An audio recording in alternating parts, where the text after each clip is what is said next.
कभी सोचा है कि हम जूट और कॉयर जैसे बिल्कुल आम, जिन्हें अक्सर बेकार समझ लिया जाता है, उन रेशों को किसी क्रांतिकारी चीज में बदल सकते हैं?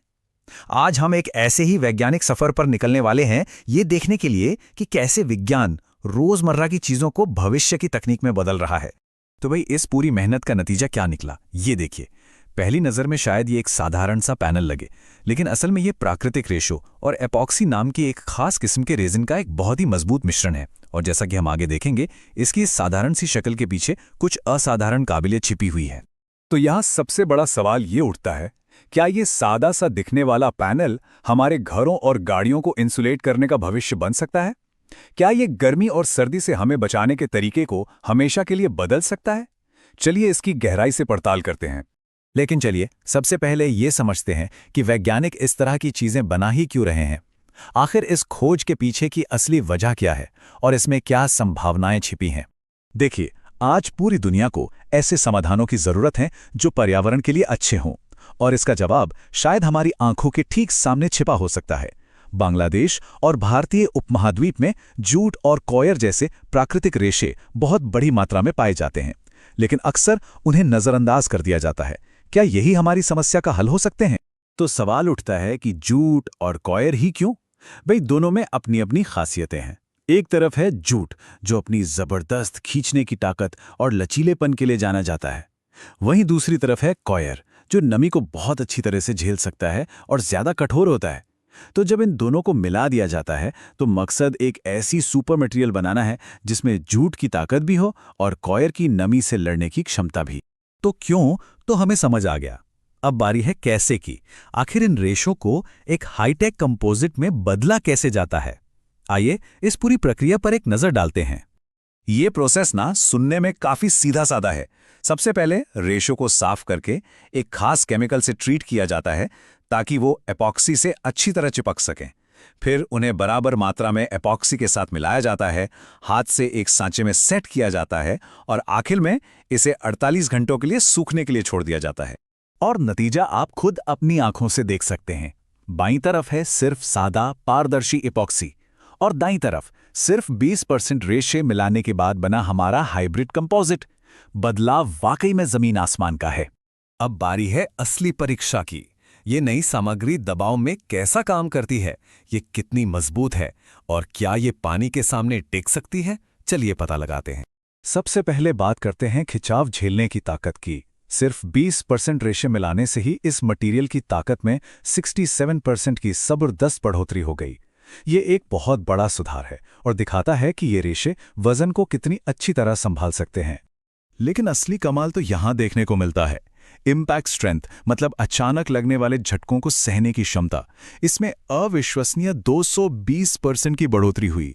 इसका सीधा मतलब है कि ये मटेरियल बिना टूटे बहुत ज्यादा जोर झेल सकता है। सोचिए, इस तरह की मजबूती किसी कार के बम्पर या सेफ्टी गियर के लिए कितनी काम की हो सकती है। लेकिन जैसा कहते हैं, हर चीज परफेक्ट नहीं होती। जब इसे पानी के संपर्क में लाया गया तो कंपोजिट ने कुछ नमी सोख ली। ये ग्राफ दिखाता है कि जैसे जैसे समय बीतता है और रेशों की मात्रा बढ़ती है, पानी सोखने की क्षमता भी बढ़ जाती है, जबकि सादा एपॉक्सी लगभग कुछ भी नहीं सोखता। तो आखिर ऐसा होता क्यों है? इसका जवाब विज्ञान में छिपा है। देखिए, इन प्राकृतिक रेशों में हाइड्रोक्सिल ग्रुप नाम के छोटे छोटे मॉलिक्यूल होते हैं जो पानी के मॉलिक्यूल को अपनी तरफ एक चुंबक की तरह खींचते हैं। बस यही वजह है कि ये मटेरियल पानी सोख लेता है। चलिए इस डायग्राम की मदद से इस पूरी प्रक्रिया को थोड़ा और गहराई से समझते हैं। सब कुछ बहुत ही छोटे माइक्रोस्कोपिक लेवल पर शुरू होता है। जैसा कि डायग्राम का पहला हिस्सा दिखा रहा है, पानी के मॉलिक्यूल सीधे सीधे रेशों से चिपक जाते हैं। इसके बाद हम आते हैं दूसरे लेवल पर। रेशे पानी सोखकर फूल जाते हैं।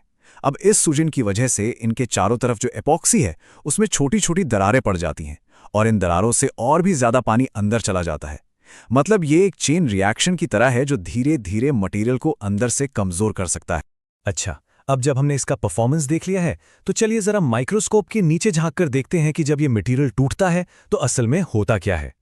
यहां हम माइक्रोस्कोप के नीचे देख रहे हैं।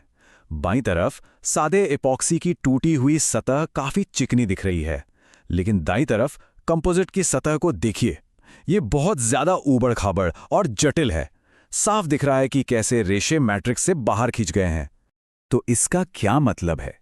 ये हमें इस मटेरियल की एक बहुत ज़रूरी कमज़ोरी के बारे में बताता है।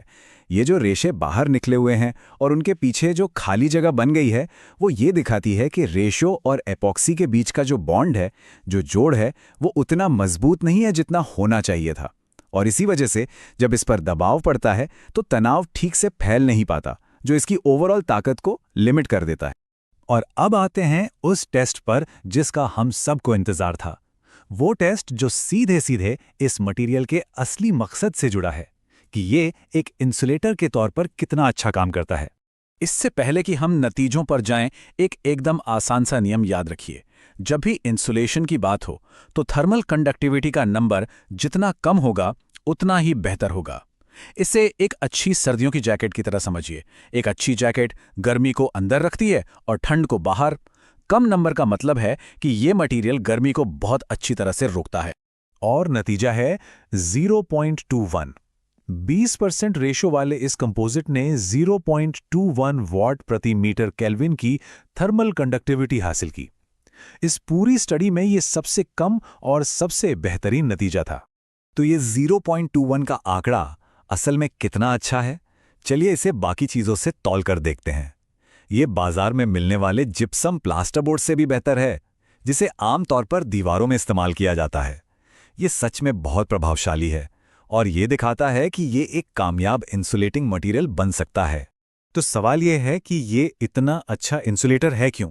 इसका राज छिपा है इसकी अंदरूनी बनावट में। ये जो प्राकृतिक रेशे हैं, ये अंदर से खोखले होते हैं और जब इन्हें मिलाया जाता है तो ये अपने बीच छोटे छोटे एयर पॉकेट बना लेते हैं। और क्योंकि हवा गर्मी की बहुत खराब कंडक्टर होती है, ये पूरी संरचना गर्मी के बहाव को बहुत असरदार तरीके से रोक देती है।